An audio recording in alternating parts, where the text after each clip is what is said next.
제가 참 귀 여기고 마음에 새기는 이제 말씀이 많지만 그 중에 하나가 너희는 먼저 그의 나라와 그의 의를 구하라. 그리하면 이 모든 것을 너희에게 더하여 주시리라. 이 말씀이 참 저한테는 귀한 말씀으로 와닿았습니다. 무엇을 입을까, 무엇을 먹을까, 무엇을 마실까, 그거 너무 생각하지 말고 먼저 하나님의 나라와 의를 구하라 한 것이에요. 근데 먼저 하나님의 나라와 의를 구하면 너희가 구하는 먹을 것, 입을 것, 마실 것, 그거를 더하여 주시리라 하는 말씀이 귀해요. 여러분, 먹을 것, 입을 것, 마실 것은 신경 안 쓰고 살아야 믿음이 좋은 거죠. 그런 뜻이 아니에요. 왜 사람이 먹을 것이 있어야 되고 마실 것이 있어야 되고 그거 신경 쓰고 노력하고 그래야죠. 그런데 먼저 그것보다 먼저 하나님을 생각하라라고 하는 순서의 문제지, 사람이 떡으로만 살 것이 아니요 하나님의 입에서 나오는 모든 말씀으로 살 것이라 했을 때 사람은 말씀만 있으면 돼, 그런 뜻이 아니잖아요. 떡으로만이라고 하는 건 부분 부정이잖아요. 떡을 부정한 것이 아니에요. 떡 없이 사람이 어떻게 살아요? 그리고 하나님은 우리가 물질적으로도 넉넉하고 부유하게 사는 걸 좋아하시지, 하나님이 우리가 꼭 가난하게 사는 걸 뭘 좋아하시겠어요? 그런데 너무 사람들이 돈하고 사니까 먼저 더 중요한 게 있다는 걸 가르쳐 준 것이에요. 제가 어제와 그제 이틀 동안에 한 것은 돈은 우리에게 큰 축복이, 완전한 축복이 되지 못한다 하는 얘기를 늘 했었어요. 여러분, 그런데 이 물질에 대한 기독교의 두 극단이 있어요. 극단은 다 정하지 않은 거거든요. 첫째는 기복주의 사상이에요. 돈 자체를 그냥 복이라고, 그냥 예수 잘 믿으면 부자 돼, 이렇게 몰고 나가는 건 기복주의인데 그건 조금 미신적인 영향이 있어요. 그럼 돈만 있으면 다 잘 사는 건 아니니까. 그러니까 어제와 그제 제 신앙은 우리 신앙이 기복주의를 가는 일에 대해서 브레이크를 걸어놓은 거예요. 그런데 기복주의만큼이나 기독교적이지 않은 물질관이 하나 있어요. 그것은 영지주의라는 것이에요. 초대교회에는 영지주의라고 하는 이단이 있었어요. 그 영지주의는 쉽게 얘기하면 물질은 악하다라고 보는 거예요. 그래서 물질을 부정하고 사람이 그런 데 신경 쓰고 살면 안 돼. 그래서 물질을 악한 것으로 보고, 그래서 그들은 어디까지 가는가 하면 물질을 창조한 기독교의 하나님도 열등한 신으로 취급하는 그런 극단적인 거예요. 근데 신앙생활을 잘하는 사람들 중에는요, 우리가 기복주의에 빠지지 말아야지 하는 사람이 잘못하면 빠지는 것이 영지주의 쪽이에요. 아주 극단적인 영지주의는 가지 않지만 물질을 악하게 보거나 물질을 천하게 보거나 물질을 우습게 여기는 경우에 참 많이 있는데, 그 영향을 끼친 것 중에 하나가 뭔가 하면 청빈 사상이에요. 청빈 훌륭한 거죠. 돈 욕심 안 부리고 나 가난해도 좋아, 나 깨끗하게 살 거야. 그러니까 그 정의롭고 말씀대로 살려고 하다가 가난해진 거는 그 청빈이에요. 근데 청빈 사상이 선을 넘어가면 위험한 게 있어요. 가난한 것을 무조건 깨끗한 거로 보는 거예요. 여러분, 가난한 사람 중에 깨끗해서 가난해진 사람이 있어요. 근데 어떤 사람도 있을 수 있을까요? 게을러서 가난해진 사람도 있어요. 근데 무조건 가난을 훌륭한 것으로 생각하면은 이거는 옥석을 가리기가 참 어려워져요.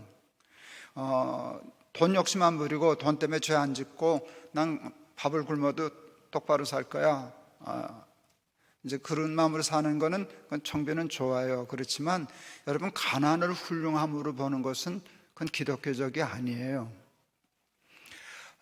제가 이제 영락교에 좀 있었는데요. 영락교에 있었는데 한경직 목사님, 정말 가까이서 뵈면 정말 훌륭한 어른이셔요. 정말 훌륭한 어른이신데, 그 한 목사님이 돌아가셨을 때 모든 언론이 어디다 포커스를 맞춰서 그분을 이렇게 조명했는가 하면, 한경직 목사님은 두 버릇이 없고 통장이 없었다. 실제로 없으셨거든요. 그걸 이렇게 이제 강조했어요. 그래서 훌륭한 분이라고. 근데 제가 거기에 대해서 조금 반박하는 글을 썼어요. 한 목사님의 훌륭하심을 무소유 무통장에서 찾으면 안 된다. 그걸 그렇게 훌륭한 것으로 띄워놓으면은 우리 목회 못한다. 가톨릭 신부들은 그 장점이 있다. 불교 스님들은 장점이 있다. 왜? 장가 안 갔으니까. 부양할 처자식이 없는데 두 보로 통장 뭐하러 가져요? 그냥 교회가 주는 대로 먹고 살면 되지. 근데 우리 목사들은 결혼도 하고 가정도 있고 자식도 있는데 그렇게 무소유로 그렇게 놓으면 누가 책임지냐? 이제 그리고 무소유는 저는 무책임으로 보는 사람이거든요. 너무 지나치게 물질에 대해서 집착하고 욕심 부리고 죄 짓는 거를 금한 것이지, 여러분 소유가 죄악이 아니거든요. 그 무소유로 훌륭한 거로 해놓으면은요, 죄송하지만 골치 아픈 사람 돼요. 남한테 폐를 끼쳐야만 살거든요. 제가 아는 이제 조금 선배 목사님 중에 한 분이 큰 교회 목사님인데, 그분은 이제 청빈과에 속하시는 분이죠. 교회에서 생활비를 주고 뭐 어디 가서 집회 가서 강사비를 받는다든지 무슨 인세를 받는다든지 이렇게 들어오면 받는데, 한 달 생활하고 돈이 다 남으면 다 교회에다 갖다 헌금해요. 그래서 늘 제로 베이스 시작해서 그분이 진짜 무통장 무소유예요. 제가 집회 갈 때 그걸 알고서 목사님 그러면 안 돼, 저축해야지. 그랬더니 나를 아주 믿음 없는 싹군, 목사가 무슨 하나님 믿으면 되지, 무슨 저축은 무슨 저축, 이제 그런 생각을 하시더라고요. 그래서 저축하셔야 된다고, 저축 안 하면 나중에 교회 폐 끼친다고. 그랬더니 옆에 계시던 장로님이 내 말에 아주 박수치면서 동의를 하는 거예요. 자기도 자기 목사가 걱정되니까, 그 전에 뭐 금융실명제 하기 전이니까 자기가 한 달에 100만 원씩 적금 드는 거를 들어서 그 통장을 100만 원 입금한 통장을 사모님 갖다 드렸어요. 사모님 매달 100만 원씩 정기 적금 드시라고, 이제 노후 준비하시라고. 그랬더니 이 목사님 그날로 찾아다가 헌금하고 없애버렸어요. 이제 그 장로님이 그랬다고 그러더라고요. 그래서 그러면 안 된다고 그러고 올라왔어요. 그분 아들하고 우리 아들이 거의 같은 달에 결혼을 했어요. 근데 결혼식 결혼한 후에 갔더니 그 장로님들이 우리 교회가 목사님 결혼식 할 때 1억 원 부주했습니다 그러더라고요. 또 그럴 수밖에 없어요. 그지만 돈이 한 푼도 없으니까. 그리고 아마 목사님이 교회에다 헌금한 게 그보다 더 많을지도 몰라요. 그러니까 그렇게 다 목사는 교회에다 갖다 다 넣었으니까, 교회는 담임 목사 아들 방한간 얻을 돈이 없으니까 1억 원 헌금했다 부주했다 그러더라고요. 그래서 제가 조금 그랬죠. 이 교회는 다른 교인들이 결혼할 때도 1억씩 그 경자비 주냐고 그랬더니 아니죠. 거버라고. 그게 왜 목사라고 왜 1억 주고 교인들은. 그때 저희 교회는 우리 아들 결혼했을 때 20만 원 줬거든요. 왜 보세요? 건강한 거 아니에요? 왜 20만 원 줘요? 우리 교회는 모든 교인이 결혼할 때 20만 원 그게 나가는 게 있었거든요. 그런데 저는 걱정이 없었어요. 왜 내 아들은 내가 장가를 보내지 교회가 장가를 보내냐? 교회가 월급 주면 연보할 거 연보하고 저축할 거 저축했다가 아들 결혼할 때를 위해서 준비해서, 그러면 장가를 가지를 말든가 혼자 살든가, 그러면 뭐 그렇게 살아도 되는데 왜 애는 낳아놓고 돈을 한 푼도 없이 만들어 놓으면, 그건 저는 무책임한 일이라고 생각하고 건강치 못하다는 일이라고 생각했어요. 그렇게 되면 은퇴할 때 반드시 이제 시비가 걸려요. 뭐 집도 해드려야지, 생활비도 다 드려야지. 그럴 때 뭐 교인들 중에 왜 그래야 되냐, 이렇게 되면 시끄러워지거든요. 그냥 받을 거 받고 하나님께 드릴 거 드리고, 여기 규모 있게 사는 게 저는 건강한 거라고 생각을 했어요. 제가 깨끗한 부자라는 책을 썼었어요. 깨끗한 부자. 기독교인들이 돈에 대해서 지금 얘기한 것처럼 양극단으로 써요. 한쪽은 예수 믿으면 부자 돼. 이렇게 해서 기복주의로 가는 쪽이 참 많고요. 그 다음에 또 저 한 데는 지금 얘기한 것처럼 영지주의 쪽으로 가는 게 참 많아요. 제가 존경하는 이제 목사님 한 분이 큰 교회 목사인데, 거기는 1년 예산의 60% 이상을 선교하는 데 쓰는 교회예요. 교회를 위해서는 정말 돈을 안 써요. 그 밖에다 60몇 %를, 훌륭하죠. 담임 목사실을 갔다니면 조그만 골방 같은 데 있어요. 그리고 피아노도 그랜드 피아노, 저는 올게는 없어요. 큰 교회가 조그만 어프라이트 피아노, 가정용 피아노 놓고 예배드려요. 그리고 그 큰 교회 담임 목사님 그때 차가 프라이드라더라고요. 그래서 그 목사님이 장난처럼 그러셨어요. 난 프라이드가 없어서 프라이드를 타. 정말 존경할 만한 훌륭한 어른인데 전 또 그걸 보면 못 넘어가요. 목사님, 프라이드를 타서 프라이드가 생기는 것은 벤츠를 타서 프라이드가 있다는 거랑 똑같은 거야. 차는 그냥 차야. 벤츠 탄다고 훌륭한 것도 아니고 프라이드를 탄다고 훌륭한 것도 아니에요. 그냥 프라이드를 타면 타는 거고 벤츠를 타면 타는 것이지, 벤츠를 탄다고 벤츠, 이것도 잘못된 일이지만 이렇게 큰 교회 목사가 프라이드를 타 훌륭한데, 이거 다 가스라이팅 당한 거라고. 그래서 그냥 차 타세요. 그냥 프라이드 타세요. 근데 프라이드를 타서 프라이드가 있다는 생각하지 마세요. 후배가 아주 건방지게 그랬는데 저한테 그게 굉장히 중요한 일이라고 생각했어요. 그래서 기독교적인 물질관을, 돈이 얼마나 중요한 일인데 돈을 가르치기 위해서 그 책을 썼었어요. 깨끗한 부자. 그랬더니 그게 찬반이 갈려가지고, 하여간 나라까지는 아니지만 교계가 좀 시끄러웠어요. 찬반이 참 많이 걸려서 시비가 하도 붙길래 제가 텔레비전 카메라, CBS 텔레비전 카메라를 걸고 공개 토론하자 그랬어요. 아주 우리나라 유명한 대학의 교수님인데 그분이 나와서 저한테 이렇게 비판을 했어요. 깨끗한데 어떻게 부자가 됩니까? 그러니까 이제 물질을 악하게 보는 세상이 있는 거예요. 깨끗한데 어떻게 부자가 됩니까? 그때 제가 이렇게 얘기했어요. 교수님 사상은 후진입니다 그랬어요. 후진국은 깨끗하면 부자 못 됩니다. 수단 방법 안 가리고 도적질해야 되죠. 우리나라도 그랬죠. 그런데 교수님 보니까 선진국으로 갈수록 깨끗해야만 부자가 됩시다. 왜? 신용이 중요한 건데 신용이 깨지면 아무것도 못하지 않습니까? 당신 논리는 후진 논리라고. 그리고 여러분, 우리가 돈 하고 쫓아 사는 걸 하나님은 안타까워하시지만, 여러분, 하나님의 입장에서 보시면 우리가 가난해서 쩔쩔쩔쩔 가난해서 사는 걸 좋아하실까요? 그래도 먹을 것 마실 것 넉넉하게 감사하면서 풍족하게 사는 걸 더 좋아하실까요? 전 저희 아이들이 저한테 용돈 많이 주면 싫어요. 용돈 주면 좋은데 어느 때 지나치게 주면 나 있어. 그래도 너도 살아야지. 나 잘해주다가 자기들이 쩔쩔매는 건 난 싫거든요.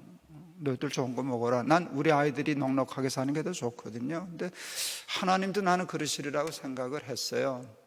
그래서 먼저 그의 나라와 의를 구하면 더하여 주신다는 말씀의 마음을 제가 알겠어요. 제가 우리 큰아들 그 크레딧 카드 만들어준 얘기했었잖아요. 철이 드니까 카드를 줬잖아요. 카드는요, 긁으면 가는 거예요. 왜 그걸 긁으면 나가는 카드를 왜 주는가 하면, 철이 들어서 믿으니까 준 거고, 그리고 줘놓고 내가 기쁜 거예요. 그 돈을 자기 필요한 대로 쓸 수 있는 게. 그런데 아무리 자식을 사랑해도 애가 철이 안 들어서 카드 가지고 잘못하고 타락하고 이러면 카드를 뺐잖아요.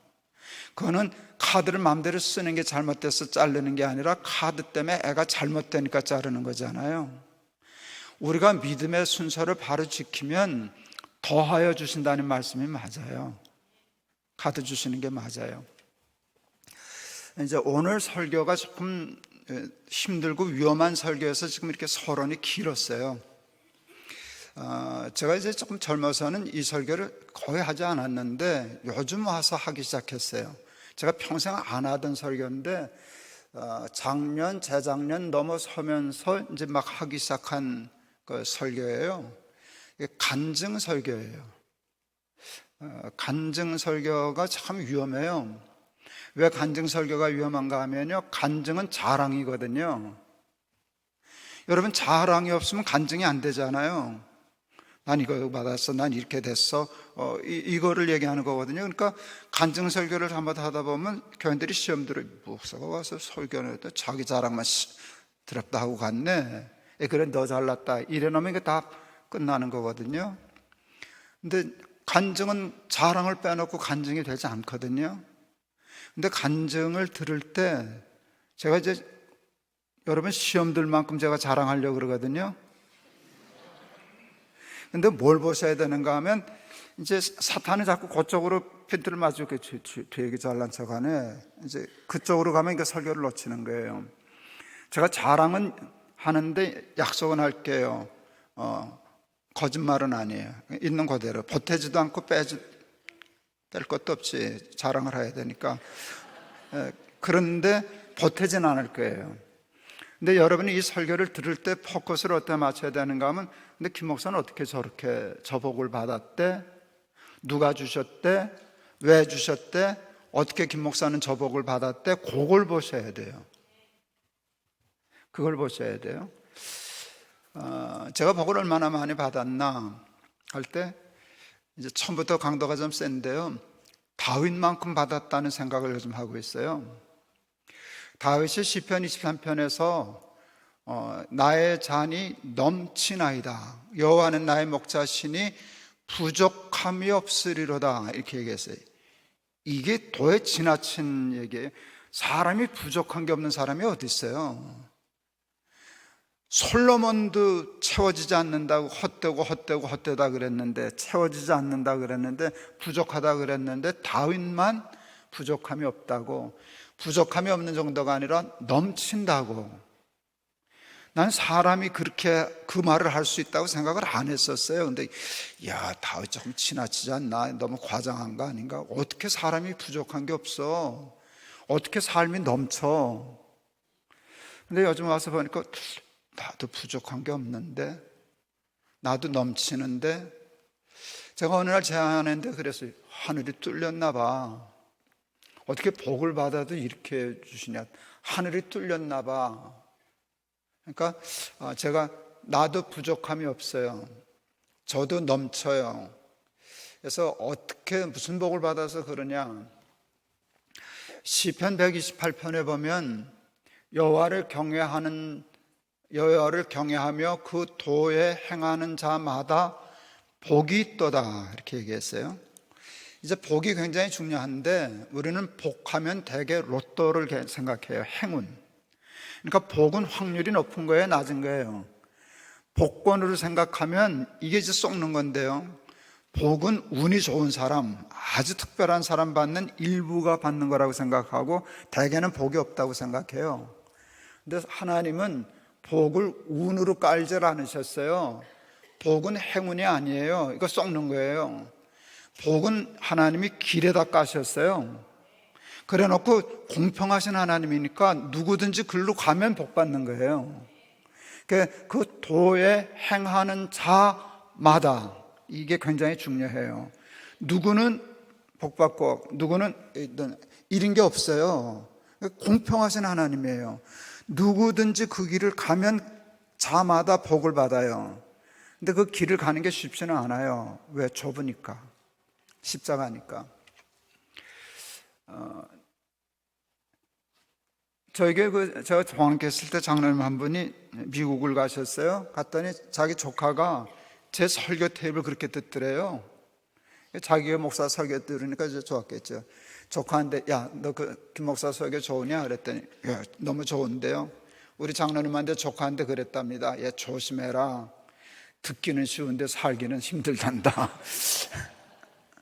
예, 듣기는 쉬워요. 제 설교가 어렵질 않아요. 그런데 막상 살려면 이게 만만한 게 아니에요. 정말 좁은 길이에요. 그런데 그 길을 가면 복 받아요. 근데 대부분이 복을 못 받는 거는 운이 나빠서가 아니에요. 그 길을 안 가서 그런 거예요. 믿고 가면, 내비게이션에서 찍고 가면 가요. 근데 자마다 복이 있도다. 무슨 복을 주시나 했더니, 내 손이 수고한 대로 먹을 것이라 복되고 형통하리로다. 저는 이게 굉장히 중요한 복이라고 생각했어요. 그러니까 경제적으로 자립하고 손이 수고하면 먹는 거, 이거 굉장히 큰 축복이라고 생각하거든요. 이제 저희 교회는 이제 원로 제도를 없앴다 하는 얘기를 했었잖아요. 그래서 제가 은퇴하기 전에 우리 아내에게 우리 교회는 이제 원로 제도가 없으니까 은퇴하면 교회가 월급 안 줘. 당신은 한 달에 얼마면 살 수 있겠어? 그러니까 이제 150만 원이면 살 수 있다. 이제 그렇게 얘기를 했었어요. 예. 예. 저도 그저 150만 원이면 살 수 있다 생각했는데, 그래도 하나님 앞에 제가 은퇴하면서 하나님 앞에 요구한 게 있어요. 하나님, 저 은퇴한 후에 교회에 폐 안 끼치게 해주시고요, 또 자식들한테 폐 안 끼치고 경제적으로 자립할 수 있게 해주세요. 먹고 살 돈 주세요. 그거 첫째였어요. 두 번째, 집 하나 주세요. 우리 아내 13번 이사했어요. 70 넘어서 방패소리 듣게 하고 싶지 않아요. 네, 집 하나 주세요. 내 집 주세요. 45평. 손주들 놀러 와야 돼요. 그래서 제가 지금 45평에 살잖아요. 45평 주세요. 그 다음에 또 하나 기도했어요. 하나님, 친구들하고 밥 먹고 신발끈 안 묶게 해주세요. 왜 그런가 하면 이건 저는 이유가 있는 기도예요. 저희 아버지가 학교 수의를 하시고 65세 은퇴하셨는데 가난했잖아요. 65세 은퇴하시고 73세 돌아가셨는데, 돌아가실 때까지 집 밖을 거의 안 나가셨어요. 그래서 아버지 가까워하지도 않아, 가서 친구도 좀 만나고 그러시지. 그랬더니, 야, 친구 만나면 차 마셔야 되잖아, 밥 먹어야 되잖아. 우리 집은 그 여유가 없었던 거예요. 나가서 친구 만나서 차 마시고 밥 먹을 돈이 없는 거예요. 나가면 얻어 먹어야 되는데 자존심 강한 우리 아버지 그거 싫으니까 그냥 그러다 돌아가셨어요. 그래서 나는, 우리 아버지는 그랬는데 난 그러고 싶지 않아요. 나 친구들 다니면서 밥 먹게 해주세요. 그리고 야, 밥값 내가 낼게. 밥값 내는 정도 쪼들리지 않게 해주세요. 그거 기도했어요.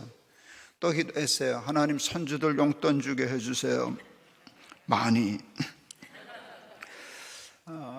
손주들 얼마나 이쁜데 돈 주고 싶은데 없으면 그게 얼마나 조금 비참해지잖아요. 하루비가 용돈 좀 줄게 그러는데, 애들이 기대하는 것보다 조금 넉넉히 주면 점수 많이 따거든요. 그래서 좀 많이 주세요 그랬어요. 우리 큰 손녀가 이번에 대학을 갔어요. 대학 갈 때 제가, 야, 할아버지가 등록금 줄게. 그랬더니 우리 애들이 좋아하더라고요. 나머지 애들도 다 줄게. 예, 그 손주들 용돈 좀 많이 주게 해주세요. 그 기도했어요. 그 기도대로 돼서 지금 제 경제적인 수준은요, 그냥 애들 손주들 용돈 주고 대학 갈 때 애들 학비 주는 정도. 괜찮죠? 괜찮죠? 그게 한국의 은퇴한 목사가 몇이나 그걸 하겠어요. 그 다음에 하나, 이거 잘 나가다가 이제 욕먹을 소리 하려는지 모르는데, 솔직해야 되니까 골프도 치게 해주세요. 제가 지금 30여 년, 거의 한 40년 가까이 당뇨 환자예요.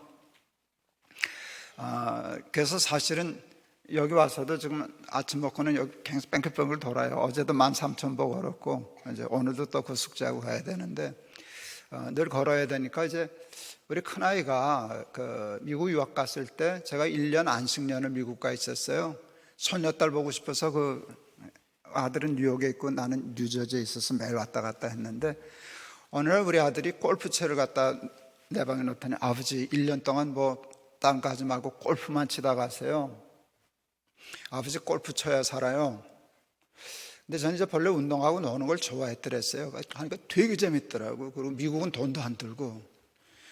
그리고 여러분 잘 안 믿으시겠지만, 저는 우리 아내하고 처음 골프장 간 날 홀인원 했어요. 그건 있을 수 없는 일이에요. 그랬더니 우리 큰아들이, 하나님이 아빠 골프 쳐도 된다는 허가가 났네. 그랬어요. 그래서 이제 골프 치는데, 왜 은퇴를 하면서, 은퇴할 때 노인들이 이제 우울해지기가 참 쉽거든요. 그래서 놀이가 꼭 필요해요. 놀이가 있어야 돼요. 재밌어 하고 쫓아다니는 놀이가 있어야 되고 건강해야 되니까. 근데 저한테는 그게 좋아서 하나님 골프 치게 해주세요 그랬어요. 근데 그 이상 되면은 더 이상 뭐가 필요하겠어? 집 있지, 생활비 별로 걱정 없지, 용돈 애들 줄 수 있지, 신발끈 안 묶어도 되지, 골프 치지. 뭐가 부족하겠어요? 그 이상은 더 필요가 없어요. 사실은 저는 수입이 그보다 많아요. 혹시 저 아시는지 모르겠지만 제가 유튜브 하는 건 아시죠? 제가 셀럽이라는 것도 아세요? 굉장히 구독자가 많아요. 난 거기서 돈이 생길 줄은 몰랐어요. 제가 교회 목회할 때보다도 더 많이 들어와요. 그래도 그러니까 그런데 제가 하나님 앞에 약속한 거, 나 그러니까 한 달에 요만큼 쓸 거예요. 근데 그건 대부분 제 연금에서 해결돼요. 그 다음에는 그건 내 돈 아니니까 이렇게 사는데, 그러니까 제가 부족한 게 없잖아요. 뭐 가끔 보면 야구 선수가 연봉이 뭐 천 몇백억이 되고 그런데 하나도 안 부러워요. 너 그렇다고 뭐 내끼 먹는 것도 아니고, 너 먹는 거 나도 웬만하면 다 먹을 수 있어. 하고 싶은 거 나도 골프 치고 사는데 뭐 부러운 게 전혀 없어요. 근데 그게 감사한 일이에요. 제가 그것을 위해서 살지는 않았지만 그걸 하면서 살고 있다는 게 아무것도 아닌 건 아니라고요. 특히 한국에서 제가 장사를 한 사람도 아니고 뭐 다른 거 아니고 목회를 하는데 목회인데, 목회자들이 목회해서 은퇴를 했는데 밥 걱정 안 하고 손주 용돈 주고 손이 수고한 대로 먹을 것이라 복되고 형통하리로다. 그거는 난 복이라고 생각하고 하나님의 은혜입니다. 감사합니다. 잘 쓰겠습니다. 근데 혼자 쓰진 않겠습니다. 그 균형 밸런스는 제가 잡았어요. 두 번째, 내 집 내실에 있는 내 안에는 결실한 포도나무 같으며. 굉장히 중요한 복이에요. 제가 77년도에 결혼을 했으니까 벌써 몇 년이에요? 40몇 년 살았잖아요. 이제 우리 아내도 70 넘었거든요. 이게 무슨 소린가 하면 40몇 년 된 70 넘은 마누라가 우리 마누라 너무 예쁜데 이거예요. 난 우리 마누라 예뻐. 내 집 내실에 있는 내 안에는 아내가 결실한 포도나무처럼 보인다는 것은 만족하다는 것이에요. 여러분, 그게 축복이거든요. 아유, 내가 어쩌다 저 여자를 만나가지고 아이고 내 팔자 이러면 어떡하겠어요. 새끼들 때문에 산다 뭐 이래 놓으면 골치 아픈데, 70이 넘어서 40 몇 년 산 아내가 예쁘다, 너무 감사하다, 이렇게 만족하다라고 하면 축복이에요. 근데 저는 그 복은 받았어요. 우리 아내가 그 복을 받았는지는 모르겠어요. 근데 그건 지 문제지. 나는 받았다 그 말이죠. 그래서 그게 굉장히 감사해요. 그거는 그 손이 수고한 대로 먹는 아까 얘기한 것보다 한 단계 더 높은 축복이에요. 사실은 그게 안 돼도, 그게 암만 더 돼도 아내하고 티각태각하고 사내 중내하고 뭐 황혼 이혼이나 생각하고 뭐 조론이나 생각하고 그렇게 산다면 그 불행한 거잖아요. 근데 아내가 만족하다라고 하는 건 큰 축복이에요. 그러니까 제가 그걸 받았어요. 셋째, 상에 둘린 자식은 어린 감람나무 같으리로다. 이게 조금 또 한 단계 올라가는 축복이에요. 자녀들이 상에 둘린다라고 하는 것은 부모와 자식의 사이가 좋다는 거예요. 상에 둘러서 같이 밥 먹고 제잘제잘 거리고 그러는 거예요. 근데 저는 아들만 셋을 낳았잖아요. 이제 많은 사람들이 아유 얼마나 그러세요? 그러는데 아니요, 그렇지 않아요. 저희는 이제 손주까지 다 이제 14식구가 됐어요. 막내 손자가 이제 18개월 차 됐는데, 그 전에 13명이 늘 해마다 우리는 여름 휴가를 갔었어요. 가족 휴가를 늘 갔었어요. 그 얼마나 좋아요. 아들 며느리 데리고 손주 데리고 이제 휴가를 가요. 그러면 제가 페이스북을 하거든요. 너무 행복하고 좋으니까 그거 사진 올려놓고 써요. 그랬더니 누군지 모르겠는데 어떤 젊은 여자 하나가 댓글을 달았더라고요. 목사님이야 좋으시겠죠. 며느님도 좋으시겠어요. 우리 며느리는요 시자 들어간 시금치도 싫어해요. 그 말이 맞죠. 며느리가 시부모 쫓아다니는 휴가가 뭐 그 의무방어전이지 뭐가 좋겠어요? 근데 아니에요. 그렇지 않았어요. 우리가 이제 여행을 가서 다니다가 아내가 너무 힘들었어요. 뭐든 준비하는 걸. 그래서 며느리들한테 야, 내년부터는 3박 4일만 가자. 그랬더니 우리 며느리가 0.1초도 안 걸렸어요. 안 돼요, 어머니. 그랬어요. 그랬으면은 이게 의무방어전으로 가는 건 아니죠. 그런데 그게 공짜로 된 게 아니에요. 여러분한테 팁 하나를 드릴게요. 우리 큰아들이 결혼해서 이제 첫 휴가를 갈 때인데, 이젠 지들이 결혼했으니까 지들끼리 휴가 가겠지, 부부가. 그랬더니 우리 큰아들이 와가지고 아버지 성공하셨네요. 그랬더니 왜? 그랬더니 요엘이가 휴가 같이 가재요. 그래서 야, 이게 웬 떡이냐. 우리 마누라하고 너무 좋아가지고 이제 아내하고 얘기했어요. 이거 한 번은 가주는 건데 요번에 좋아야 다음에도 갈 수 있어. 그래서 작전을 세웠어요. 작전이 뭔지 아세요? 며느리 일 안 시킨다. 며느리가 휴가 동안에 제일 즐거워야 된다. 그러니까 며느님을 잘 모시자. 그래서 며느리가 가서 뭐 밥을 한다거나 이런 걸 일체 다 빼고 그냥 무조건 노는 거고요. 그다음에 노는 것만 갖고는 안 돼요. 재미있는 놀이가 있어야 된다. 그래서 이제 놀이와 게임을 준비해 갔어요. 그때 우리가 준비한 게임이 빙고 게임이었어요. 그 틀까지 다 준비했어요. 그리고 그게 벌써 한 20년 전인데요. 그때 제가 통 크게 다른 비용도 다 내가 됐지만 너 그 빙고 게임 할 때 상금 100만 원을 현찰로 들고 갔어요. 그리고 1등 나오면 3만 원씩 주는 거예요. 돈이 걸리니까 밤을 새더라고요. 빙고 하면서 밤을 새는데요. 재밌잖아요. 근데 하나님의 은혜로 우리 며느님이 제일 많이 따셨어요. 하룻밤에 40만 원을 따셨어요. 우리 며느님, 어머니 내년에 또 해요. 그래서 넌 걸렸다. 아내가 좀 지혜로웠어요. 우리 며느리들이 집에 오면 절대 부엌을 내보내지 않았어요. 설거지도 안 시켰어요. 여기는 네가 와서 쉬는 데야.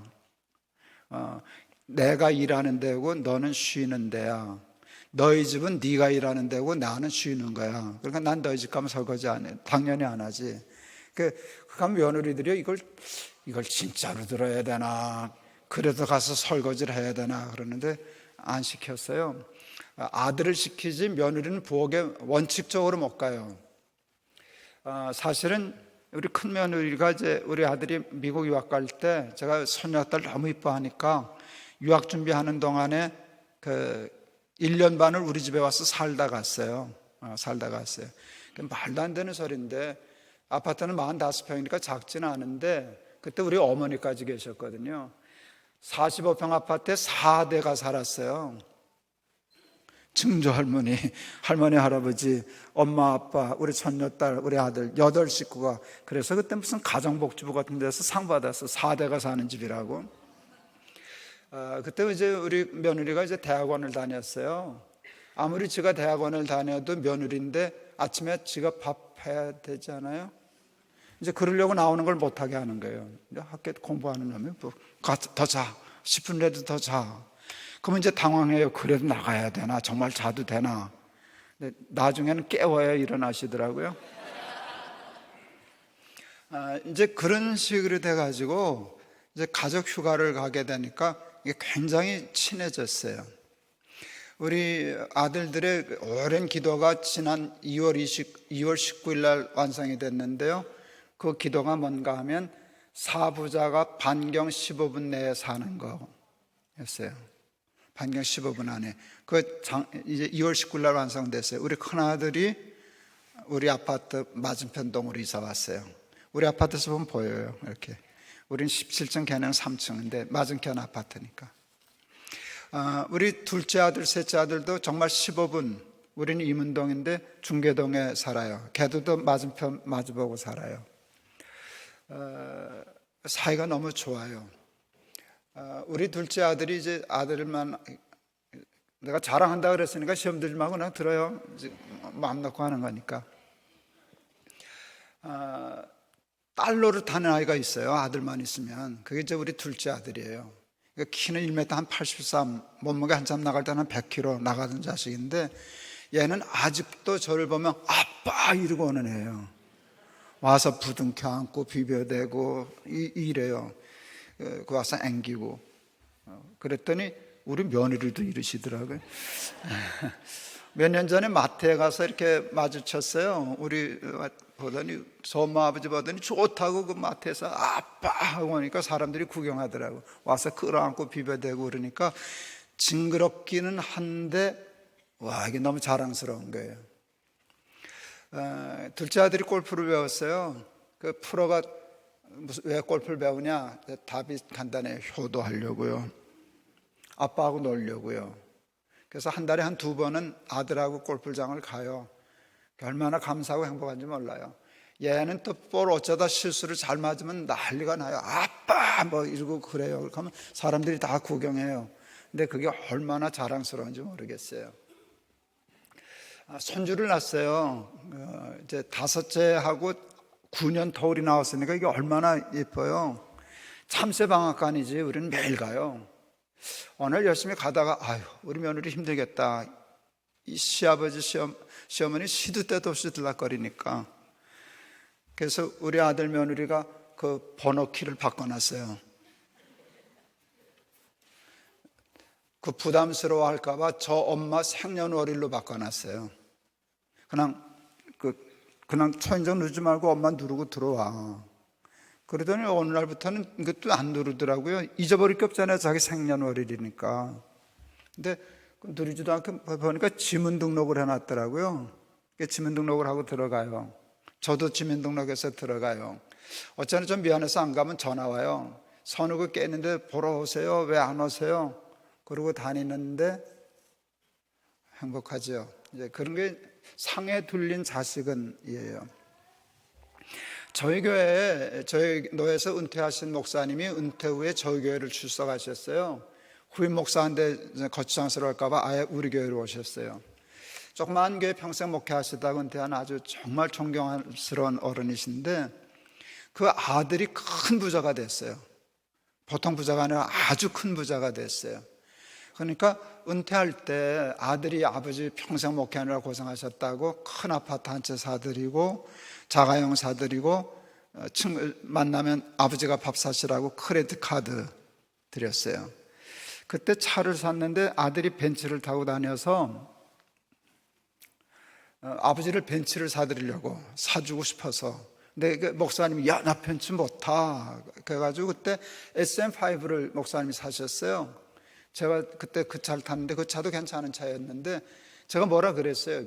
교회가 사준다는 것도 아니고 아들이 사준다는데 타시지 왜 그러셨어요? 그랬더니 아 그럴 걸 그랬나? 그러시더니 그 다음에는 벤츠로 바꾸시더라고요. 근데 이 할아버지가 너무 좋아가지고 날 볼 때마다 우리 아들이 사줬어. 지난번에 얘기했어요. 그랬나? 그 다음에 또 우리 아들이 사줬어요. 그래서 제가 그랬어요. 써붙여요 거기다. 써붙여요. 뭐라고 쓸까? 아들이 사준 차. 여러분 세상에서 제일 좋은 차가 아들이 사준 차잖아요. 근데 그렇게 써붙여요 그랬는데 솔직히 조금 배가 아프더라고. 그래서 하나님 앞에 기도했어요. 하나님 우리 새끼들도 이 다음에 나 차 좀 사주게 해주세요. 그 기도를 했어요. 근데 세상에 제일 좋은 차가 아들이 사준 차잖아요. 그리고 잊어버렸어요. 작년 말에 제가 치앙마이에 가 있었는데 겨울회장 가 있었는데 우리 아들한테서 전화가 왔어요.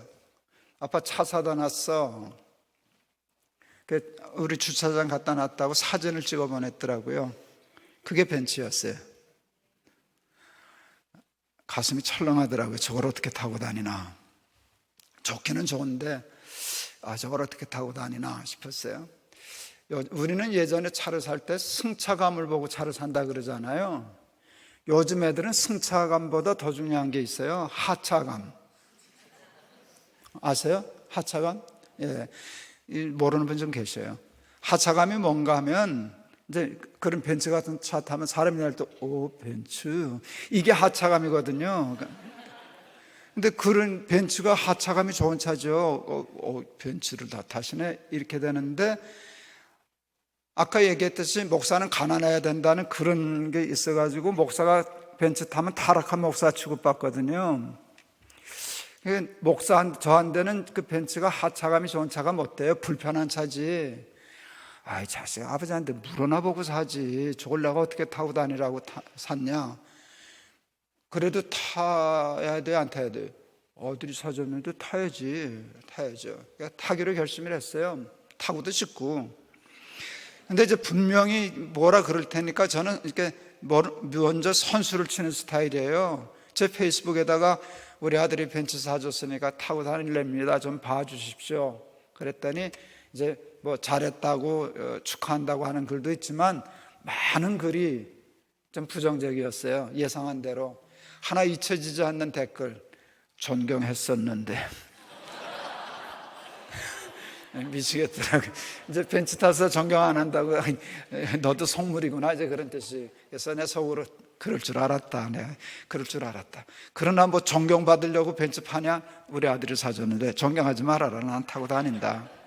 그래 다녔어요. 아직도 불편해요. 조금 이제 쭉 자그마한 교회에 이제 강의 부탁하거나 하면 차를 타고 가야 되는데, 그거 타고 조그만 교회 개척교회 갔다 가는 게 너무 불편한 거예요. 그럴 때 이제 우리 아내 차를 타고 가요. 근데 아내 차도 불편해요. 그것도 렉서스거든. 근데 그것도 우리 아들이 사준 거거든요. 사실은 엄마를 먼저 사줬어요. 근데 이제 그건 다행히 조그만 경차까지는 아닌데 하여간 조금 작아요. 그러니까 조금 내 차보다는 하차감이 안 좋지. 그러니까 이제 그걸 타고 가는데 하여간 그런 불편함은 있지만 그래도 가슴에 꼭 그래요. 우리 아들이 사줬어요. 우리 아들이 사준 차예요. 이제 그러는 게 얼마나 자랑스러운지 모르겠어요. 야, 늙은막에 무슨 복이 있어서 아들이 사준 차를 타고 다니냐. 그것도 그냥 보통 차가 아니고 불편할 만큼. 그러니까 제가 부족함이 없으리로다 그거 됐죠. 근데 상에 둘린 자식은 이란 말은 부모하고 자식 사이만 좋은 게 아니고 지들끼리도 사이가 좋다는 거예요. 형제끼리. 제가 사실 이제 은퇴할 때 뭐 교회가 저 은퇴 선물로 뭐 차도 준다고 그러고 그랬는데 우리 아내가 좀 엄격해요. 아예 정한 퇴직금 외에는 한 푼도 더 받아오면 안 된다고. 그래서 교회에서 뭐 차 사준다 어쩐다 그럴까봐 우리 아내가 차를 사줬어요. 내가 사줄 테니까 딴 생각하지 말고. 그래서 우리 아내가 제 은퇴 기념으로 제 차를 사줬어요. K9. 괜찮죠? 좋은 차거든. 굉장히 좋은 차예요. 우리 한국 차가 아주 좋아요. 사실 좋아요. 근데 그 차가 아직 바꿀 때가 된 차가 아니에요. 그러니까 팔려니까 좀 아까웠어. 그랬더니 우리 둘째 아들이 저한테 전화해서 아빠 그거 큰형 줘. 근데 그 큰형 주세요라는 말이 너무 감사하더라고요. 아빠 그거 놔주면 안 돼. 그럼 내가 어떡하겠어요. 새 놈이 다 놔주세요 그렇게 하면 내가 어떻게 제비 뽑아라 그럴 수도 없고. 근데 놔주세요 소리를 안 하고 형 주세요라고 한 게 너무 감사하더라고요. 우리 큰아이하고 둘째 아이 거의 다 연년생의 1년 반 터울인데 우리 둘째 아이는 존경하는 사람이 둘이에요. 첫째는 저고요. 둘째는 지 형이에요. 아버지를 존경한다는 건 그래도 말이 되잖아요. 내가 아버지니까. 그런데 1살 반짜리 그 형을 그래서 우리 둘째는 큰형한테 자기 형한테 존댓말해요. 그리고 모든 걸 의논해요. 모든 걸 의논하고 의견을 듣고 이제 그래요. 그러는데 형 차 팔아서 지금 차 없는데 그 교수니까 그 정도 차 타도 돼. 형 주세요. 그래서 큰아이를 줬어요. 큰아이를 주놓고 보니까 막내가 또 걸리는 거예요. 둘째는 지가 주라 그랬으니까 괜찮은데 그래서 막내한테 편지를 썼어요. 메일을. 야, 그 큰형 줬다. 너는 못 챙기고 밤낮 형 줘서 그런 게 좀 미안하다. 그랬더니 금방 메일이 왔어요. 아빠 나는 형이 좋은 차 타는 거 좋아. 형이 좋은 차 타면 좋지 뭐. 근데 왜 그런가 하면 이 형 노릇을 잘했어요. 동생들을 잘 챙겼거든. 그 좀 무슨 장사하다가 크게 도둑을 맞아서 그랬을 때 형이 마음 상한다고 돈도 많이 주고 그랬다고. 그래서 형이나 좋은 차 타는 거 좋아요. 그랬을 때 상에 둘린 자식은에 대해서 완벽히 복을 받았구나 라고 생각했어요. 자, 이제 자랑 이제 여기까지 할게요. 이렇게 그만큼 복을 받았는데 왜 복을 받았나 했을 때 그 이유가 설명하고 싶어요. 제 신앙의 가장 중요한 핵심이 하나님만 주인이시다라는 거잖아요. 그러니까 내가 주인 노릇 안 하겠다라고 하는 거, 그러니까 하나님만 주인이시다라고 하는 걸, 그게 여호와를 경외하며 그 도에 행하는 거거든요. 제가 2001년 10월 달에 높은터 숭의교회를 개척했어요. 그때 숭의여자대학 강당을 빌리기로 했는데 그 강당이 2000석 강당이에요. 거기 이사장님이 엄청난 부자셔요. 그분이 이제 학교를 허락해 주셔서 개척을 하게 되니까 이상한 소문이 돌기 시작했어요. 김 목사가 큰 물줄을 잡았다더라, 100억을 보장받았다더라. 그게 막 돌아다니는 거예요. 그래서 제가 제 홈페이지에다가 글을 썼어요. 제목을 이렇게 정했어요. 큰 물주와 조물주. 내가 큰 물줄을 잡았다는 소문이 있습니다. 예, 큰 물줄을 잡았습니다. 100억을 보장받았다는 얘기도 들었습니다. 그보다 더 보장받았습니다. 그런데 여러분, 제가 잡은 물주는 큰 물주가 아니라 조물주입니다. 잘 썼죠? 근데 그게 글이 아니라 그건 제가 굉장히 중요하게 생각하는 거예요. 저는 사람하고 같이 일은 해도 물주라는 생각을 한 번도 의지하지 않아요. 그럼 하나님 섭섭해 하시니까. 제가 이제 교회를 개척하니까 교인들이 굉장히 많이 몰려왔거든요. 부자들도 많았어요. 부자들 교인이 오니까 개척할 땐 돈이 많이 들어가니까 돈을 많이 갖다 주시더라고요. 큰 돈을. 제가 그 돈 받았게요, 안 받았게요? 부자들이 돈 가져오면 제가 받았게요, 안 받았게요? 받지, 그걸 왜 안 받아요? 그렇죠? 제가 돈 좋아한다 그랬잖아요. 돈 쓸 때도 많고. 전 엄청난 돈 받아봤어요. 제가 결혼 주례한 청년 아이가 40세 되기 전인데, 목사님 시간 좀 내주세요. 그래. 왜? 11조 좀 갖다 드리려고요. 여기 연부 시간에 내면 되지 않냐?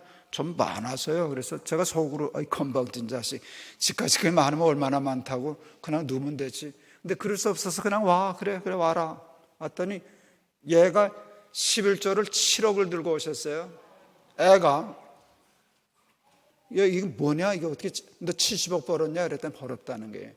친구들하고 무슨 회사를 만들었는데 잘 돼서 뭐 코스닥 상장을 했다는데 자기 몫이 70억 왔다고.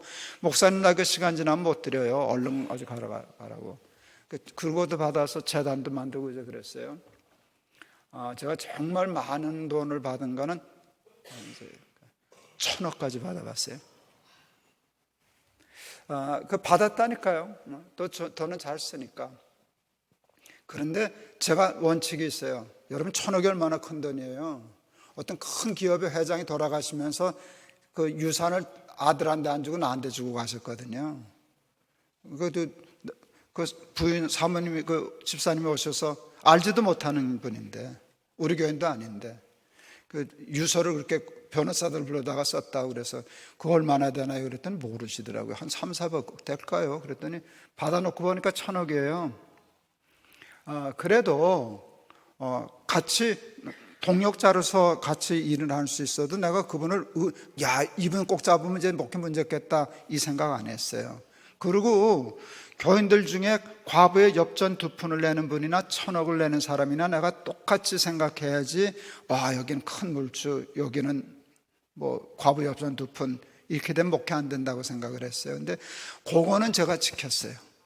그러니까 하나님만 내 물주입니다. 근데 그것 때문에 제가 복을 받았다라고 생각을 해요. 저희 큰아들이 고등학교 때 공부를 꽤 했어요. 학교에서 이제 얘네들은 잘하면 이제 스카이 어디든지 한 군데는 간다 해서 특별 관리하는 애들이에요. 왜? 서울대 많이 가야 학교가 명성에 올라가잖아요. 근데 우리 아이가 한동대를 갔거든요. 학교가 원서를 안 써져가지고 아주 난리가 났더랬었어요. 왜 한동대를 갔는가 하면, 제가 한동대를 처음에 한 대 갔다가 너무 감동을 받아가지고, 야, 우리 아들도 이 학교 오면 좋겠다, 이제 그런 마음이 있어서 그 우리 아들한테, 야, 너 한동대 가는 건 어떠냐 그랬더니 우리 아들도 괜찮은데요? 하여간 어쨌든 한동대를 갔어요. 가놓고는 한동대를 너무너무 좋아하는 거예요, 우리 아들이. 교수님 너무 좋아요. 그리고 또 그 학교 분위기 너무 좋아요. 학교의 정신이 너무 좋아요. 그래서 올 때마다 학교 자랑을 했어요, 한동대. 그래서 참 감사했어요. 이 자식이 불평했으면 좀 골치 아픈데, 그랬는데 1학기 딱 끝나고 2학기 등록할 때가 됐는데 저한테 와서 쭈뼛쭈뼛 말을 꺼냈어요. 아빠 재수하면 안 될까? 내가 예상을 못했어요. 학교가 불만스럽고 실망했다면 괜히 왔어요 이랬으면 이 자식 재수하겠다 내가 준비하고 있었는데 올 때마다 학교 자랑을 했거든. 걔는 학교가 너무 좋아가지고요, 그 학교에 새벽 기도가 있는데 아침 7시에 새벽 기도를 했었어요. 그 예배 안 빠지겠다고 피아노 반주 자청해서 할 정도로 학교를 좋아했어요. 왜 학교 뭐 좋지 않냐 그랬더니 학교는 너무 좋아요. 그런데 왜 다른 데 가서 다른 데 가려고 그러냐 했더니 얘가 현실을, 한국의 현실을 파악하게 된 거예요. 지방학교잖아요. 선배가 없잖아요. 학연, 지연이 다 끌어주는데 얘는 붙잡을 끈이 없는 거예요. 그러니까 예수 믿고 신앙생활하기는 좋은데 밥 먹고 살기는 희망이 없어 보이니까 서울대 가고 싶다고, 재수하겠다고. 그럴 때 제가 나한테 묻길래 네 인생이니까 네가 기도하고 네가 결정해. 내가 기도하고 재수하겠다면 시켜주실래요? 기도하고 결정하면 시켜주마. 일단 이놈이 배낭을 메고 기도원으로 올라가셨어요. 사흘 기도하려고. 이틀 만에 응답받고 내려오셨어요. 이사야 31장 1절, 도움을 구하러 애굽으로 내려가는 자는 화 있을진저. 하나는 참 재밌더라고요. 왜 하필 그 성경을 읽어요? 서울대가 애굽은 아니에요. 그런데 이 아이가 서울대를 가겠다, 뭐 연대를 가겠다고 맘먹은 거는 하나님은 도움이 안 된다고 해요. 믿기는 좋은데 실제 도움은 서울대가 훨씬 더 나으니까 도움을 구하러 애굽으로 내려가는 걸 꼭 짚었잖아요. 하나님이 섭섭해 하신다 생각하니까 기겁을 하고 튀어내려와서 한동대를 갔어요. 갈 때 제가 근사한 말 해줬어요. 아빠는 네가 학교 덕 보는 거 싫어. 선배 덕 보는 거 싫어. 넌 하나님 덕만 보면 돼. 그리고 학교가 네 덕 볼 거야. 그러면 야, 학교가 네 덕을 봐야지. 네가 학교 덕이나 봐서 되겠냐? 넌 하나님 덕만 보면 돼. 그러고 보냈어요. 제가 이제 유학을 가고 그랬는데 유학 갈 때 준비해서 저한테 기도해 달라고 부탁을 했어요. 10개 대학을 적어왔어요. 제일 기쁜 거는 아들들이 무슨 일이 있을 때마다 기도해 주세요라고 할 때가 제일 기뻐요. 기도해 달라고 그럴 때. 그렇게 하면 저는 그거 가지고 기도문을 만들어요. 그래서 100번씩 기도해 줘요. 발을 짱 써가면서 아버지가 100번 기도해 줄게. 근데 그 10개 대학을 뽑아왔는데 아버지 요 대학은 내 실력하고 비슷이 맞아서 이게 맞는데 혹시 몰라서 조금 낮은 대학도 있고요. 몇 개 대학은 요건 내 실력으로는 좀 없는데 그래도 혹시 모르니까 이렇게 적어놓은 걸 가져왔어요. 제가 기도했어요. 어느 대학 갈게요? 제일 꼭대기 대학 갔어요. 쉽게 말하면 아이비리그 대학을 갔어요. 근데 자기 실력에 꽤 열심히 했지만 야, 어떻게 거길 가냐? 내 실력 갖고. 근데 거길 갔어요. 박사 과정도 거기서 했어요. 그런데 그냥 간증이니까 얘기하니까 콜롬비아 대학을 갔어요. 콜롬비아 대학에서 경제학 박사를 했는데 그 아이는 그 콜롬비아 대학에 무슨 연구소라고 해서 세계적인 석학이 직접 운영하는 박사 과정이 있어요. 1년에 6명만 뽑는다 그러더라고요. 난 콜롬비아 대학의 경제학부에 들어가서 박사를 해도 하는데 거기는 아빠 여기는 미국의 수재들만 가는 데야. 근데 우리 아도 거기 갔어요. 그런데 거기는 이제 실력도 실력이지만 누가 추천하는 게 중요하잖아요. 누가 추천하는데 그때 하나는 더 오심이지. 우리나라 유엔 대사 하던 분이 장로님이시고 그러신데 우리 아들 이쁘게 보고 그 교수를 만나서 식사하면서 추천하고 그래서 하가 들어갔어요. 잘 했어요. 졸업하고 잘 마치고 이제 세종에 있는 KD 하이스쿨 교수로 와서 한 5년 잘 했어요.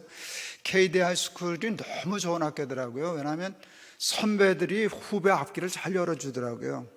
좋은 연구 있으면 끼워주고 같이 논문 쓰게 해주고 뭐 그래서 뭐 사이언스 이런 데도 논문 나가고 학교 덕을 참 많이 봤어요. 근데 어느 날 우리 아들이 오더니 아버지 서울대학교에서 오래요.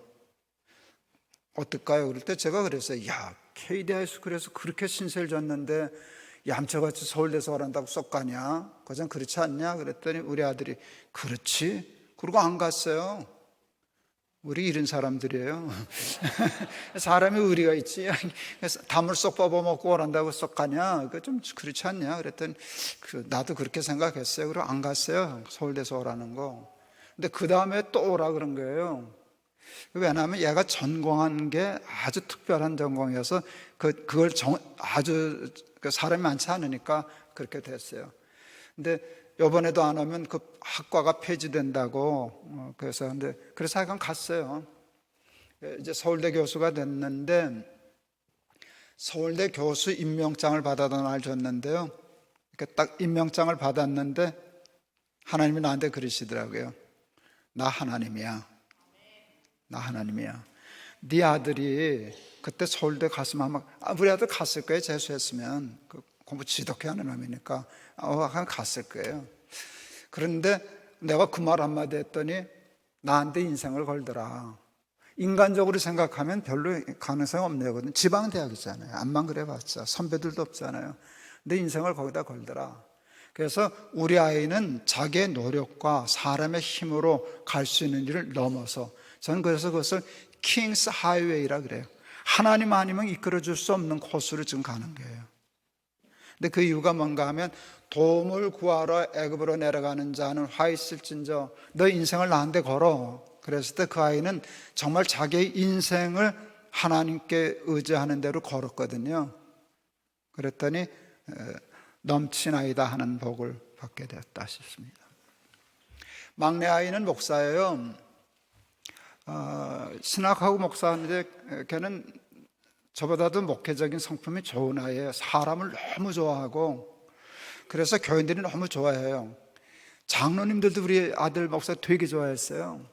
왜 너희들 교회 장로는 왜 장로님들은 너 뭐 그렇게 좋다 그러냐? 인사만 잘하면 돼.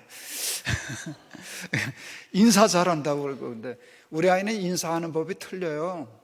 인사할 때 그냥 인사하는 게 아니라요. 그냥 뭐 허리만 이르는 게 아니라 장로님 묻었네 뭐 이러고 톡톡 털고 넥타이 고쳐주고 이러니까 그냥 할머니 권사님은 껍벅 죽고 이제 그래요. 그리고 목회를 잘해요. 그리고 사람을 좋아하고 그래요.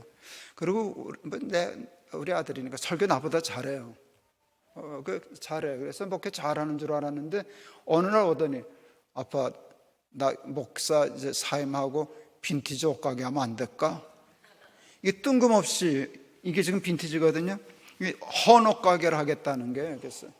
근데 저는 목사하다가 무슨 옷가게 그렇게 생각 안 해요. 저는 옷가게 사장이나 목사나 다 똑같은 성직자라고 생각하는 사람이거든요.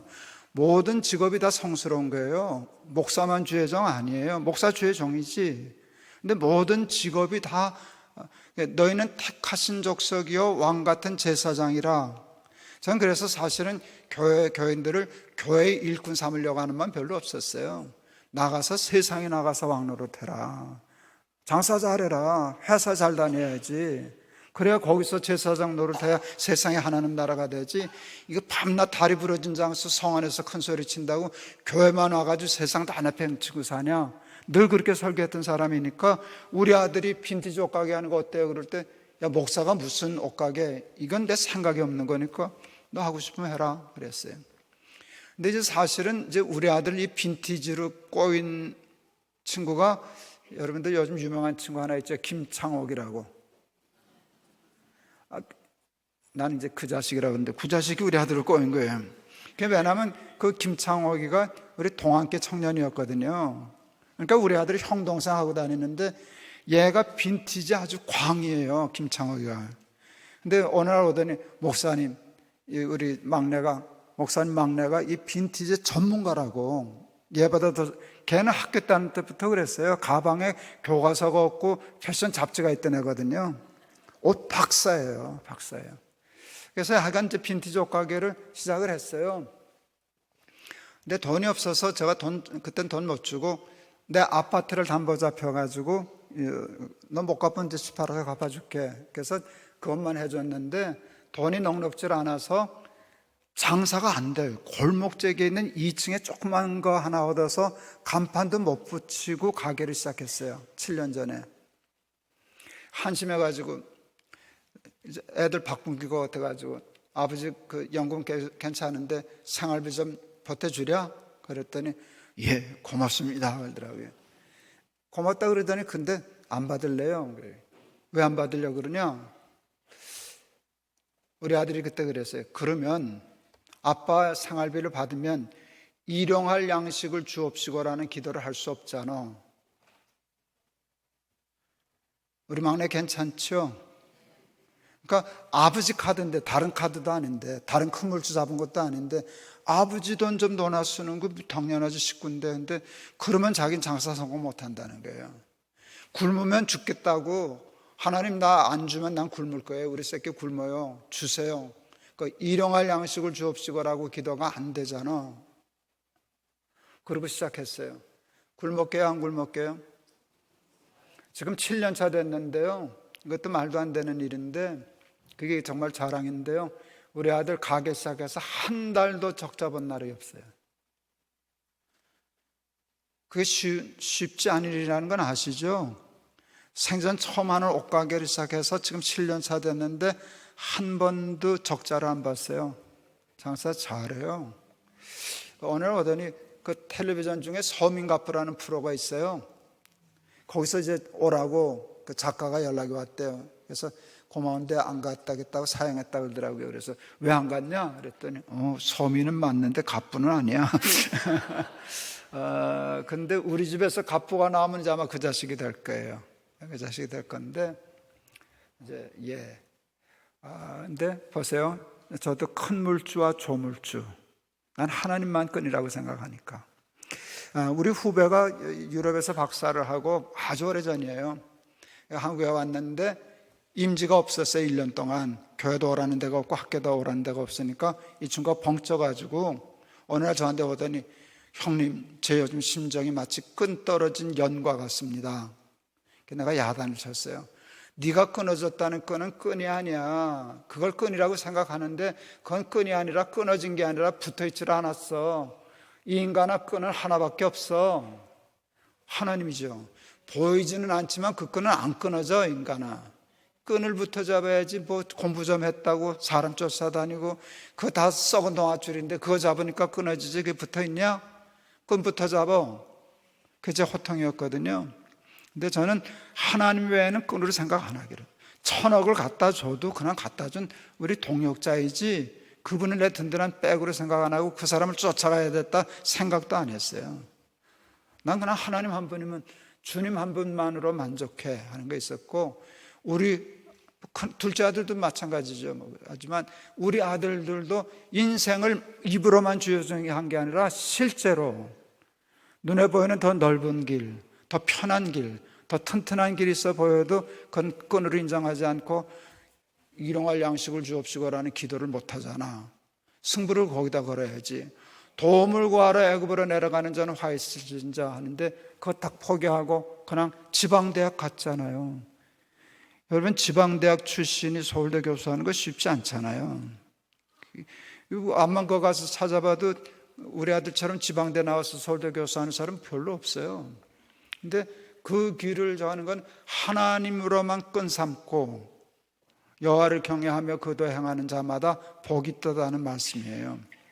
여호수아가 오늘 본문에 다 아시잖아요. 광야에 이렇게 생활하는데 하다 보니까 이방인들을 접하게 하다 보니까 바알신 섬기는 사람, 아세라 목성 섬기는 사람 이렇게 하니까 이게 잡탕이 된 거예요. 이스라엘 사람들이 하나님도 섬기고 바알도 섬기고 아세라도 섬기고 그러니까 이제 여호수아가 그러잖아요. 너는 어떻게 그렇게 하나님을 섬기냐? 하나님이 오르면 하나님만 섬겨. 하나님 섬기는 게 옳지 않아 보이거든. 그 섬겨. 어떻게 둘을 겸하여 섬기냐? 그러면서 하는 말이 유명한 말. 나와 내 집은 여호와를 섬기겠노라. 근데 여호와들이 아니에요. 여호와만 섬기겠다는 거예요. 이게 오늘 우리에게도 굉장히 중요한 말씀이에요. 우리가 하나님만 섬길 것 같지만 그렇지 않아요. 세상에 나가서는 세상식을 쫓아요. 사람을 쫓아요. 그래서 누구 줄 서야 된다 그러고 끈 잡아야 된다 그러고 거기 의지하고 승부를 거기다 걸어요. 사람 무조건 배척하고 독고로 이렇게 혼자 그렇게 살라는 게 아니에요. 같이 살아야죠. 같이 돕고 살면서 해야 되지만, 그가 아무리 돈이 있다고 힘이 있다고 빽이 있다고 끈으로 생각하면은 그건 우상숭배예요. 나와 내 집은 하나님만 섬기겠노라. 그러니까 돈 좋지. 그렇지만 돈은 끈 아니에요. 권력 좋지. 끈 아니에요. 하나님만 끈이에요. 사람 1,000억 갖다 주는 사람 좋죠. 난 또 갖다 주면 또 받을 텐데. 예, 좋죠. 그렇지만 절대로 그 이상 생각 안 해요. 그래서 그런 큰 돈을 갖다 주는 분들이 다 그런 건 아닌데요. 대개 그렇게 되면 그 사람 꼬붕이 돼요. 그래 놓고는 갑질을 해요. 다시 말하면 너 내 말 안 들으면 너 이거 안 줘. 이렇게 되는데, 전 그러면 그 자리에서 관둬. 너 당신 없어도 살아. 내가 당신 그건 아니야. 여러분, 하나님 외에 주인 삼으면 그것에 종 노릇해요. 1,000억 준다고 끈 삼으면 그 사람의 종 노릇해요. 자유가 없어요. 나를 자유하게 하시는 분은 하나님밖에 없어요. 형통하게 하시는 분은 하나님밖에 없어요. 그리고 물주 중에 최고 물주는 조물주지, 그까지 큰 물주 쫓아다니면 바보짓 하는 거예요. 근데 이 말씀도 듣기는 쉬워요, 살기는 어려워요. 근데 한번 오늘 말씀 들으면서 기도부터 하세요. 하나님만 섬기게 해주세요. 내 속에 있는 우상을 섬기려고 하는, 누구 좀 있어 쫓아가고 하나님보다 더 쫓아가고 의지하고 나를 더 주인 삼고 하는 거하고, 정말 하나님 내 힘으로 힘든데 나 하나님만 섬기고 하나님만 믿을 수 있는 믿음 주셔서 여호와를 경외하며 그 도에 행하는 자마다 복이 있도다. 그 복의 증인 되게 해주세요. 그렇게 기도하는 우리 여러분들 서영교회 교인들 되시기를 바랍니다. 말씀 마칠랍니다. 하나님이 저를 사랑하실까요? 여러분을 사랑하실까요? 똑같이 사랑하십니다. 하나님 똑같이 사랑해요. 제가 말씀드렸잖아요. 복은 운이 아니라고. 복은 절대로 운이 아니에요. 운은 불공평한 거예요. 운은 불공평한 거라고. 여러분, 그 도에 행하는 자마다예요. 그러니까 저는 우리 아들들도 감사하게도 자기 인생을 하나님께 걸었더니 최상의 길로 가잖아요. 하나님의 나라와 더하여 주시는 복까지 다 받았잖아요. 그래서 나의 잔이 넘치나이다, 부족함이 없습니다 그랬는데, 여러분 서영교회 교인들이 다 그 복의 간증자들 되시기를 축원합니다. 기도하겠습니다.